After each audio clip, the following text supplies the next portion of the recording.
last night I did a TV show on CBDCs. That is central bank digital currencies.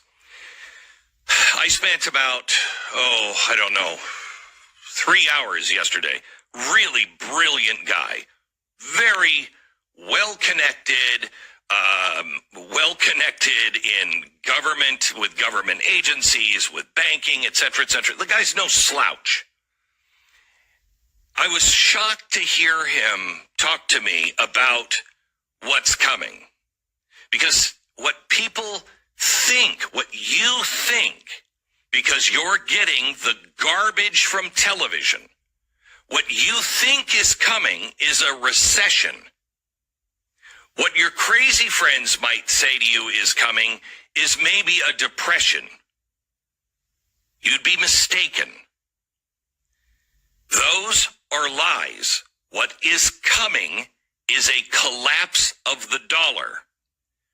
You haven't had one of those.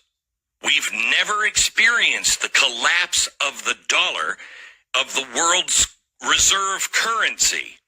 This will make us Venezuela. Make no mistake.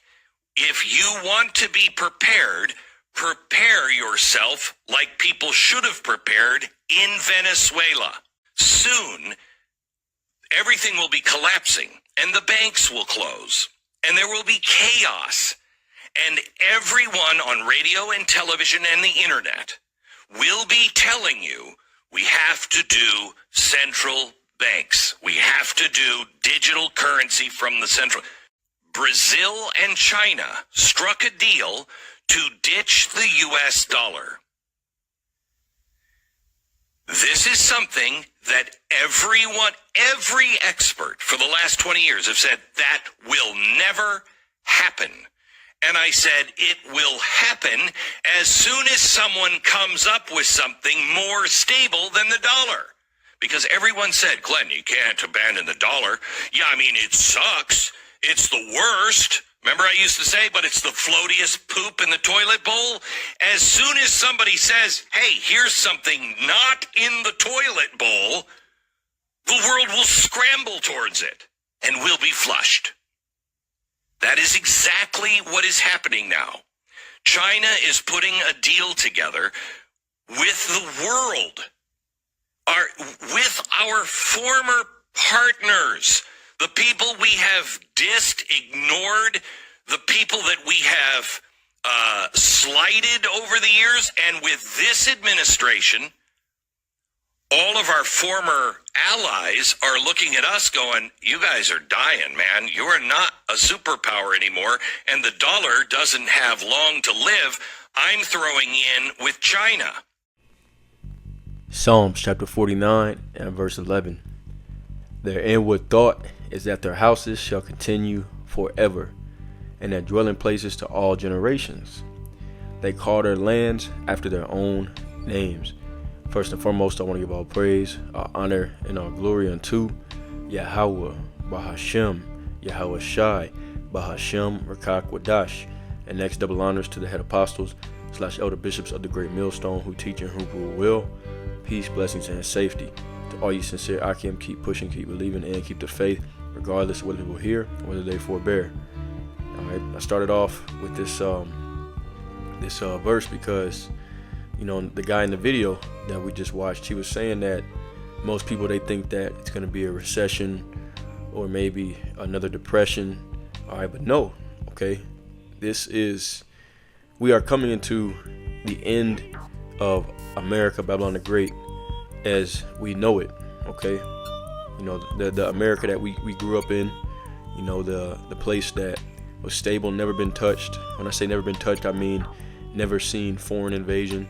All right, never seen enemy troops, you know, on the ground. All right, you know, that America, that Babylon the Great is coming to an end. Okay, and this is just one of the omens, one of the telltale signs that this place is coming to an end.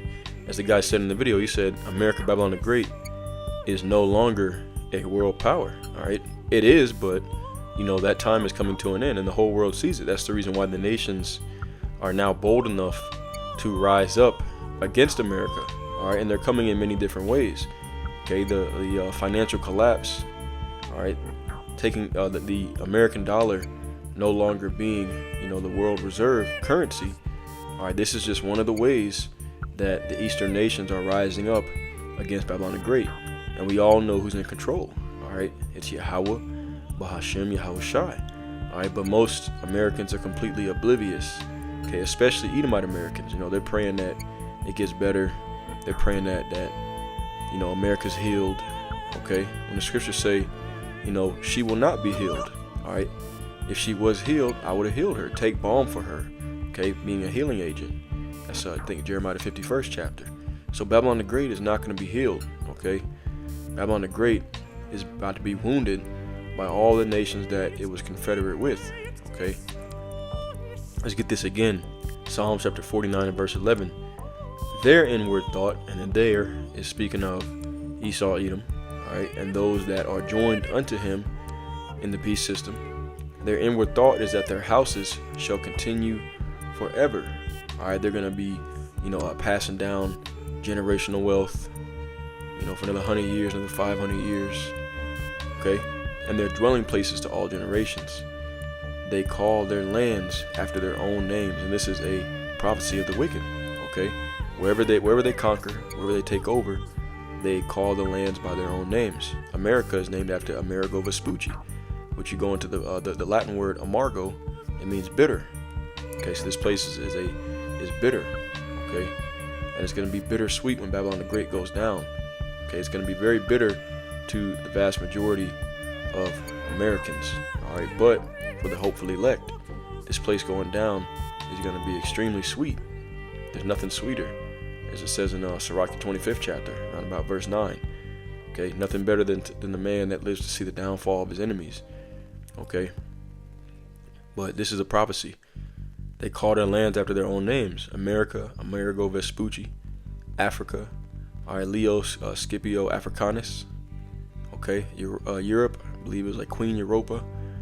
Okay, all these different lands that are conquered, they name after themselves, and they think that their name is going to dwell on the earth forever. Okay, but the Lord has a different plan. Let's get the next verse. Isaiah chapter 47.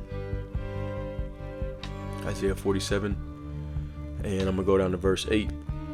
It says, therefore hear now this, thou that art given to pleasures. Okay, Esau is given to pleasures. It tells you that, he has everything the heart could desire.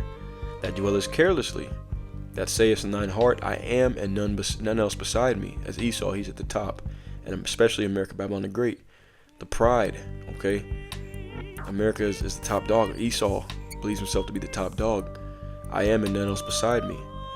I shall not sit as a widow, neither shall I know the loss of children. Okay, they say, nothing's going to happen. We're not going to have mass death, mass chaos. We see it happening worldwide. We see it happening in Yemen, to the Palestinians, Nigeria, okay, Democratic Republic of Congo, Venezuela, Somalia. All these different lands have had civil war, mass death, Afghanistan, Iraq. Okay, nations getting hit by bombs, getting missiles sent over left and right, IEDs. Okay, they say no, this is not going to happen here, no way. All right, I shall not sit as a widow, neither shall I know the loss of children. But these two things shall come to thee in a moment, in one day, the loss of children and widowhood. They shall come upon thee in their perfection, for the multitude of thy sorceries, and for the great abundance of thine enchantments. Okay, this place is known as the daughter of Babylon, the land of the Chaldeans. The Chaldeans were high-level witches, and that's what Esau has done to the people. He has made them drunk with the wine of his fornication. Okay, with his influence. You go into that word wine, it goes into influence. Okay, he's made the people drunk in mass with idol worship. Okay, having the world calling on God and Jesus, taking away the name of the Heavenly Father, His only begotten Son, changing the names, changing the images, changing what they stand for. All right, blaspheming the Heavenly Father. Okay, those that sit in heaven, the temple of the Lord, which is the Israelites. All right, this is all witchcraft, enchantment, social programming. Okay, order ab chaos. All right, all these different things that Esau has done. Okay, that's why this destruction is coming, and the multitude of their sorceries. Okay, these plagues are going to come in their perfection. All right, for the great abundance of thine enchantments. Isaiah 47:10. For thou hast trusted in thy wickedness. Thou hast said, none seeth me. That's the mindset of the wicked. The Most High is not going to require it. Thy wisdom and thy knowledge have perverted thee, and thou hast said in thine heart, I am, and none else beside me. Verse 11. Therefore shall evil come upon thee, thou shalt not know from whence it riseth, and mischief shall come upon thee, thou shalt not be able to put it off, and desolation shall come upon thee suddenly. All right, that's what we're getting ready to see, man. Okay, and that's just that video, I believe, it actually came out a year ago. All right, but now, as we're getting closer and closer to that day, we see things ramping up, escalating. The nations are getting more bold and bold. All right, especially now that Russia's backing them. Russia has given Iran nuclear capabilities. Okay, so I mean, the prophecies are jumping off the pages right about now, man. What else is there to be focused on? But like he said, the vast majority of Americans are completely distracted, completely oblivious to what's really going on. Obadiah, the first chapter, which is only one chapter. I'm starting at verse 2. This is addressed to Esau. Behold, I have made thee small among the heathen. Thou art greatly despised. The pride of thine heart hath deceived thee, thou that dwellest in the clefts of the rock. Why? Because Esau is known as a caveman. Okay, that was their original habitation in Mount Seir, whose habitation is high, meaning right now he's in a high estate, that saith in his heart, who shall bring me down to the ground? See, that's that pride. Okay, they don't think they can ever be taken down. Verse 4.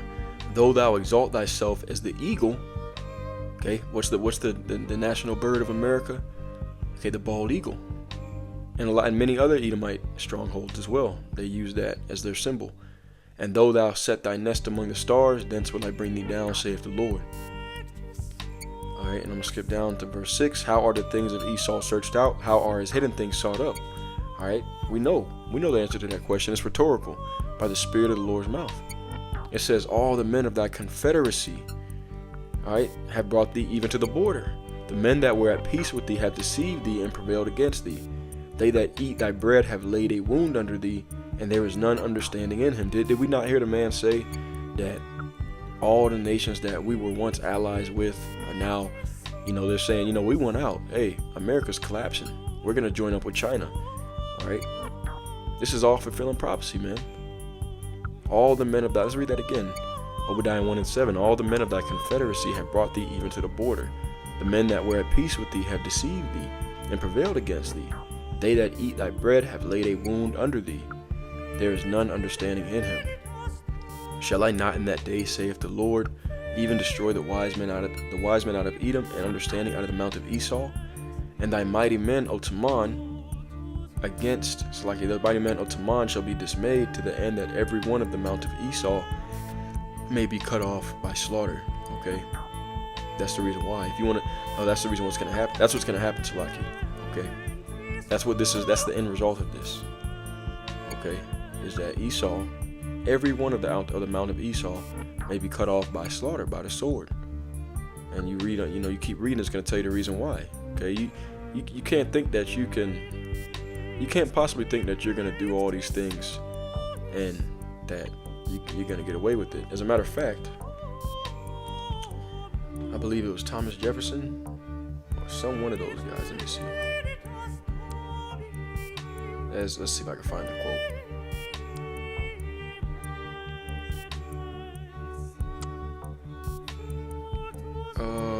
Let's see.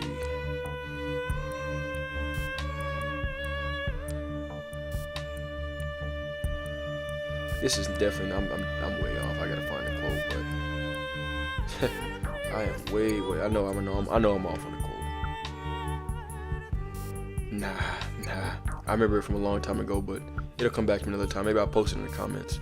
But some president, he said that we better hope that the Heavenly Father is not really just, because after what we've done here in America, hey, the pendulum may swing the other way, and it's not going to be pretty.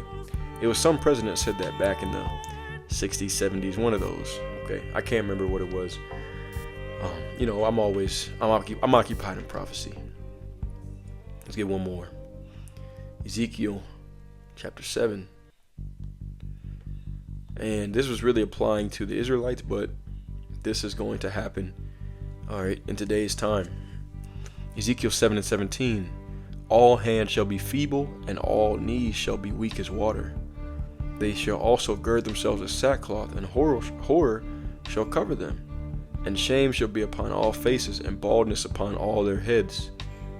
They shall cast their silver in the streets, and their gold shall be removed. Their silver and their gold shall not be able to deliver them in the day of the wrath of the Lord. And they shall not satisfy their souls, neither fill their bowels, because it is the stumbling block of their iniquity. Okay, and that was directed toward the Israelites at one time.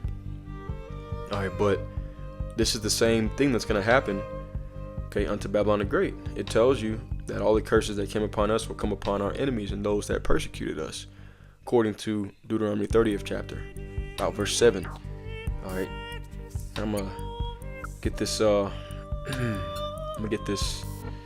These last few scriptures. We'll read Zephaniah 1, verses 14 on down. The great day of the Lord is near; it is near and hasteth greatly. Even the voice of the day of the Lord. The mighty man shall cry there bitterly.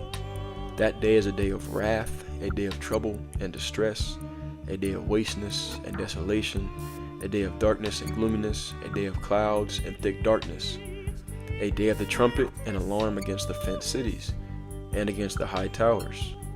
And I will bring distress upon men, that they shall walk like blind men, because they have sinned against the Lord.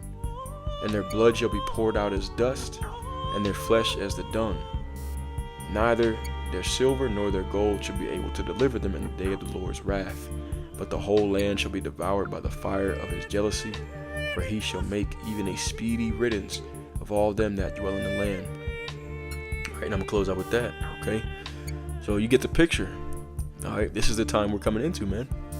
And you can imagine when that dollar really collapses. The guy, he said we will become like Venezuela overnight. In Venezuela, you had guys taking piles and piles of money and just burning it because it was completely worthless. Hyperinflation. Okay, I mean that's where we're headed towards. All right, and hey, like you said, in BRICS nations, everybody abandons America and the currency system, the Western currency system and power structure. Everybody rises up against the beast, which is prophesied to happen. Okay, we're talking instant third world poverty overnight. We're talking about chaos, mayhem, death. All right, people are gonna lose it. They're gonna lose their freaking minds, man, because they don't have this knowledge, they don't have this wisdom, they don't have this understanding. They ain't been preparing themselves for the day of the Lord, but we have. All right. So, with that being said, I'm gonna close out. Okay, stay ready so you ain't got to get ready.